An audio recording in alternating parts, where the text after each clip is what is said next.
Hey there, welcome back to Immortal Unchained. We've done it!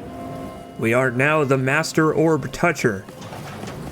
At the end of the last video, we received a very strange prophecy from these very strange ladies who don't seem to have brought their umbrellas. But it's okay, I didn't remember to bring a coat, so I'm not really in much of a better state. We're starting off today by picking up the Scarab Protocol. That is yet another protocol that'll allow us to open some pretty nefarious chests and doors later on. In fact, I think there's one in this very episode. And hey look, another support cipher, which is kind of neat. There's a lot of stuff around the edges of the arena here, considering this is our final leg. The Nexus Guardians of Apexion are ancient and mysterious. Their motives are known only to themselves. Well, yeah, they seem to have tried to let me know what the heck is going on here, but they spoke backwards in riddles, like some kind of Iliad and Odyssey kind of situation where it's not a very helpful prophecy because you can't really figure out what the hell it's talking about. Still, one of the longest shortcut loopbacks in the game, this single ladder that we looked at is our way back to the portal to the Nexus. Just gonna consume some stuff here, because hey, you never know when you're gonna need supplies. Instead of taking the shortcut though, we're gonna take the long way back. Because there's some stuff I missed along the way. Even before the Prime discovered the Augur Nexus, it was guarded by the 3 oracles. Which is interesting. That is only a single sentence, but that's some pretty important world building there. Because apparently the orbs and therefore I suppose the monolith have been around longer than the Prime. So the Guardians, those 3 weirdos, were guarding the orb before the Prime even knew about it, that's pretty important to consider. A feather. We've just picked up a feather. Okay. I guess we'll take a look at that later. Because hey, look at that. Naro's made his way here. How's it going, my tall, lanky friend? I must pass these gates, yet no key do I possess. Did they ever think these bars would stop him? A mere respite for the beast he has become. I wonder what I could have possibly done to warrant this. I was good and just. I ruled fairly. I was the best, that is certain. And modest, too. This was the high castle of the Prime once. Proud and self-important people, they brought this end unto themselves. In some ways. Prime were powerful. These gates demand a great power for them to part. Well, maybe we'll have to come back later then. To the castle through this point. The gate does not grant access, although this has never been the norm. I am at a loss as to how to remedy the situation.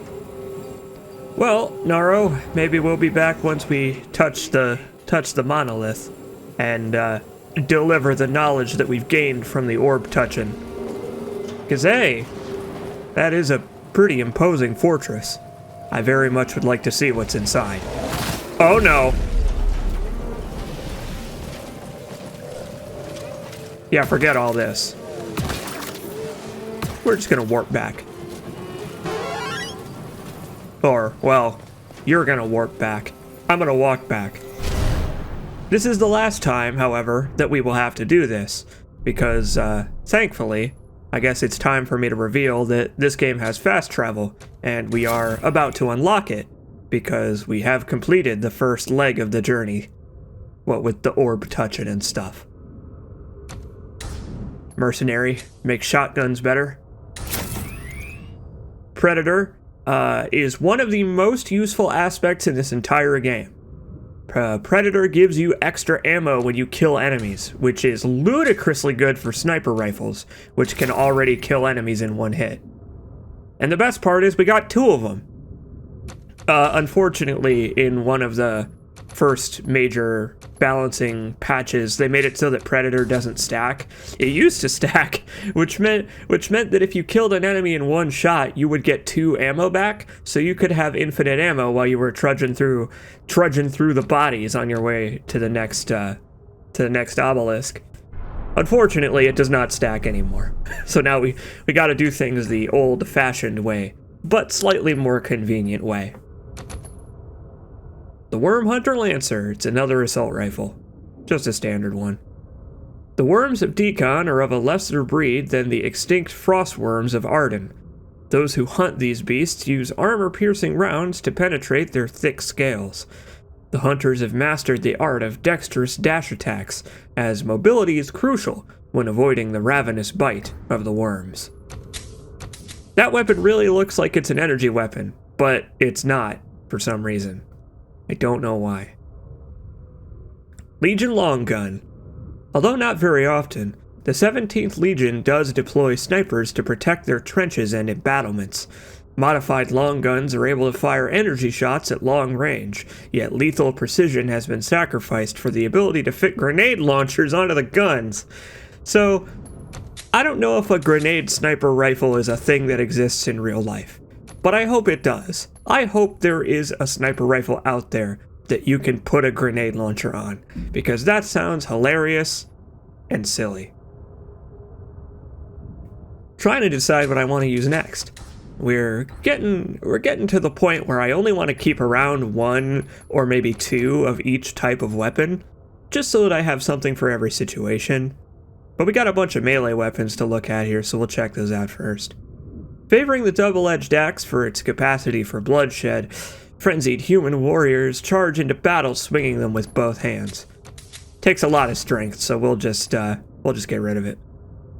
And hey, we just picked up this frost mace.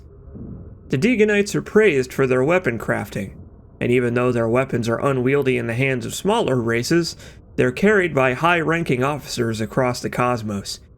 The punishing force of these weapons is ideal for freezing and disabling enemies, and yes, it does do an absolute ton of frost damage, so who knows, I may someday swing it myself.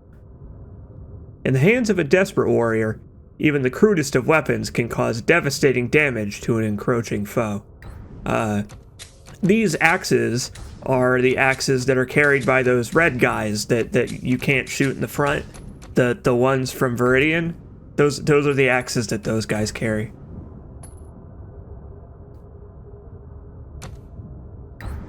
Really not sure what I want to do here. There are a number of ways that my character can improve from here, because the game is about to open way up, and I'm going to try to keep things nice and even when it comes to character leveling, except for strength.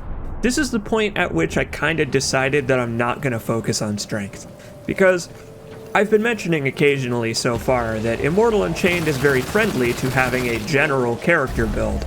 In fact, they kind of expect you to upgrade everything pretty evenly. However, at some point you do have to decide how you personally want to play, even though you can play whatever way you want. Still haven't found a way to get over there. Maybe later. One thing I like about Immortal Unchained is that it gives you a taste of all of the areas before you actually, get way in depth. And some of them, like Viridian, have a pretty short second visit. But others, like Apexion, have a completely different area that we are going to see when we eventually come back here.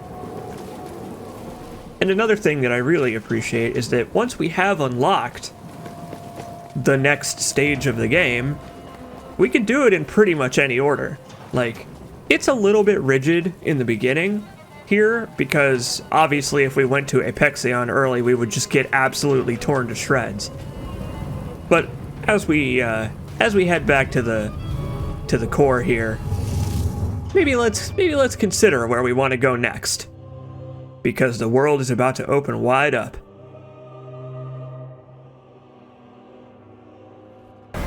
Honey, I'm home. Oh.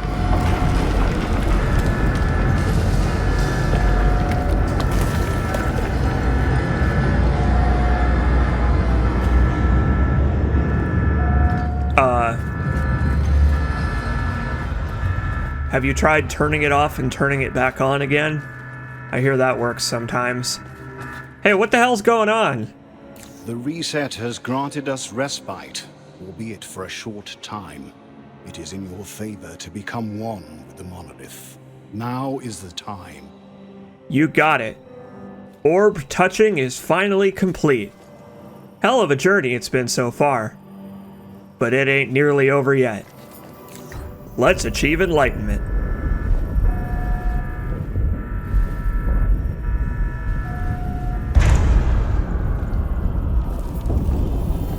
Uh-oh.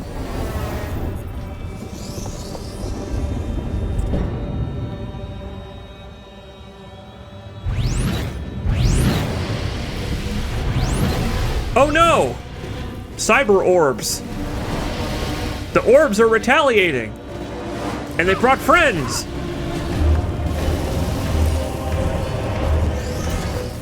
So about that whole reprieve thing. Yeah, that whole reprieve thing seems like a big load of bull hockey right about now. Because apparently the forces of darkness have found our safe haven. And it ain't so safe anymore. Fantastic.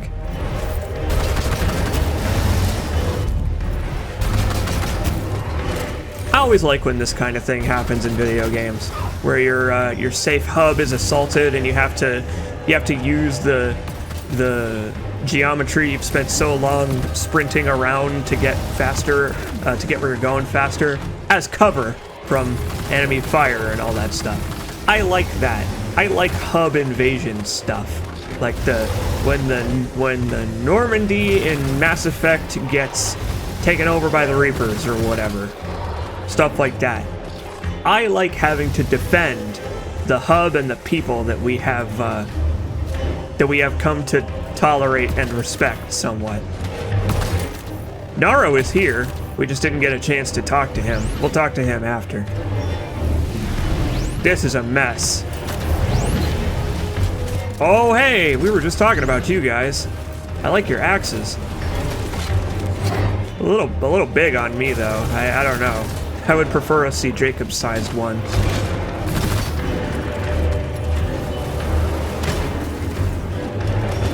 For the record, we're stuck here now. If you die in this segment, you just have to restart it. The only thing you can do is interact with the monolith again. And the game's gotten a couple of patches since recording the Let's Play, so maybe they've changed that. But yeah, we're stuck here. We can't leave. This threat, or these threats, multiple, ain't gonna go away. We gotta resolve this, and we gotta resolve it now. Nice tracking. Off with your head. Oh. It's like I got punched in the gut.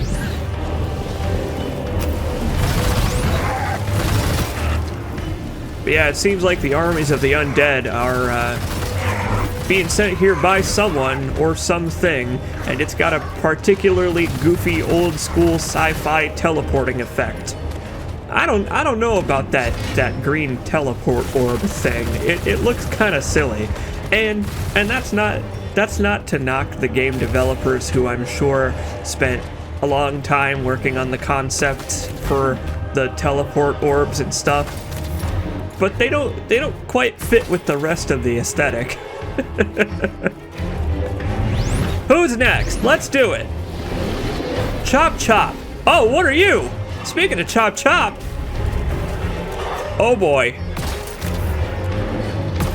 So apparently we are now fighting Psycho Mantis. Psycho Mantis has come to join the party. These guys are a pain. I don't even know what these guys are called. I just know that they are teleporting fart cloud poison enemies that really hate you and everything you stand for. And the longer you leave them alive, the more they teleport, and the farther away from you they go, and the more annoying they get. Also, this dude specifically is like a boss version of these enemies, so he is immune to basically everything.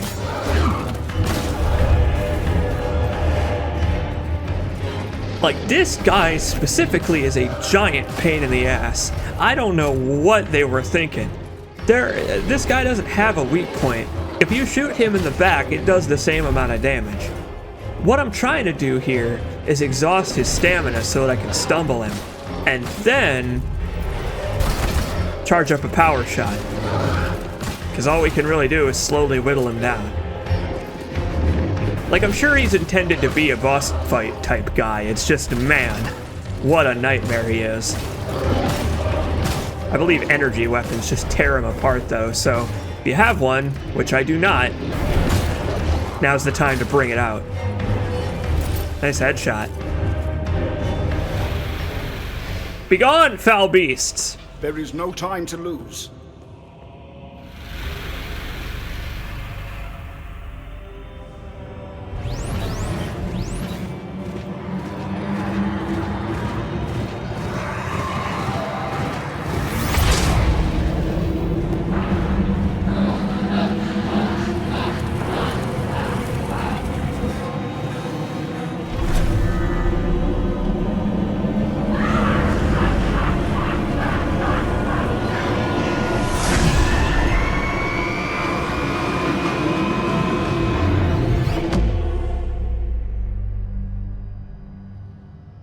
Peace and quiet.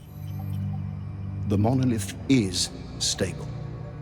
I have located the disturbance. It's in the stream. The disturbance is in the stream itself. You must enter the stream. There is but one way to do this. A rift must be created. Only then can you reach the other side. The only way to create a rift is by harnessing a great power. And that power lies within 3 beasts. They are the offspring of the one called Cathal.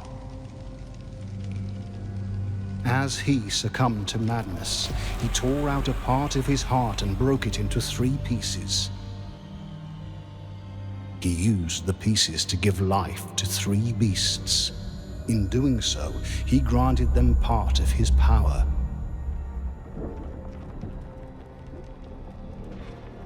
By malicious intent they were born, and thus they have been a scourge upon the Prime.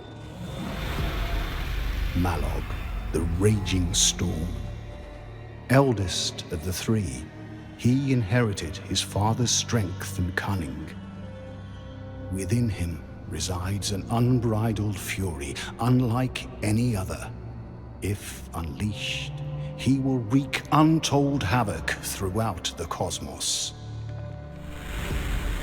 Arlen the Corruptor, jealous and resentful, his festering soul seeps into the soil and poisons all it touches.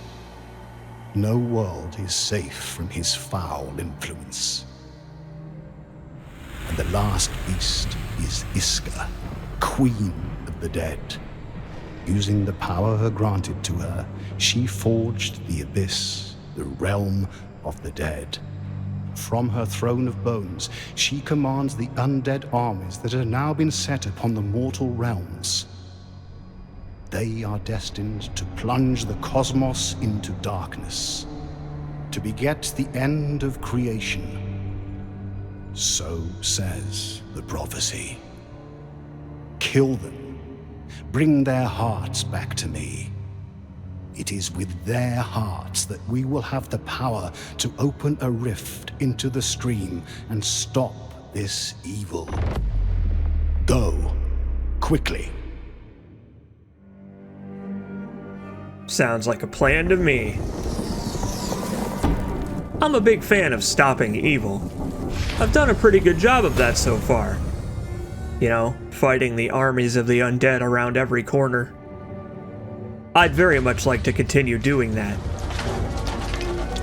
And so, behind each Nexus orb, or in the case of Viridian, a stone's throw away from the Nexus orb, All across the lands that we have journeyed through so far, we've encountered locked doors of varying kinds. Well, now they're open, and the second half of Immortal Unchained has begun. It's gonna be a long, long adventure. Like I said, we got a long way to go on our journey yet. But sure, I'd be happy to stop the evil and learn a little bit more about that Casal guy, because he sounds pretty interesting, if a little bit edgy. Hell of a fight that was, huh? Even here, she has managed to spread forth her death. Her hunger for revenge knows no bounds. She cares not for her creations. She desires only to cover all in her veil of death. But even then, I question whether she will truly be satisfied. Suppose that means all those forces we just fought were sent by Iska then. A feather. Oh, what was that? May I see it? Sure. Yeah, it's all yours. This is the mark of a warden. I remember only the greatest of warriors were given one of these, from the hand of Naro himself. Oh-ho. It is a mighty gift. You have my gratitude. Allow me to give you this in return. Why, that's very kind of you. Thanks, Bren. Only a select few humans were granted ascension. The Prime valued honor and strength above all else, and the humans valued the Prime as greatly. It was a grand thing to live among them. But then, disgrace, cast out, forever falling. Memories surface occasionally, hidden in a veil of mist, faint, but enough to be seen. Hesitation overwhelms me, but possess these memories I must. I belong here, do I not? It is the only safe place left. At least until you Should I remember who you simply are. accept who I am now. Oh, don't worry about it. I told you we'd help you, and help you we shall. So, I guess we're on our way. Unfortunately, we need a lot of Cerium decrees to open the rest of the chests in this area. And hey! Now if we interface with the monolith, we'll be able to unlock a couple of fun new capabilities for our character, let's say. Just checking the rest of these chests, because some of them contain some pretty important stuff. Like the Prometheum Edict chest, hey! It's got an offense cyber, a bit canister, most importantly, another armor pattern. Yeah, slightly differently oriented stripes than the stripes we had on. I'm sure it's perfectly noticeable. Hey Golden, how are you doing? Heavy words, those are. Kill them. Rip their heart from their chests. To think that using the very hearts of the offspring to open the rift will help stop the evil Is the height of irony. Oh, what truly horrid times. Prime killing younglings. Madness, I tell you, madness. Poetic in a way. I say, have you not a beast to slay? Your buff, brute stature may sway others, but not me. Well, perhaps a little. Definitely brutish, that immortal. That unchained immortal. So let's head over to the monolith. We could talk to Orin if he were alive, but we'll do that some other time when he'll have some more important stuff to say to us. If we interface with the monolith here, which is what I was about to say before my character walked away from it, you could see that we now have a new menu. Any monolith that we have interacted with in any of the 3 worlds can now be teleported to for a modest fee. And so, I'll see you next time, when we return to Arden, and we investigate whatever the hell is behind the Tribunal of Souls, because we've got a date with the Queen of the Dead.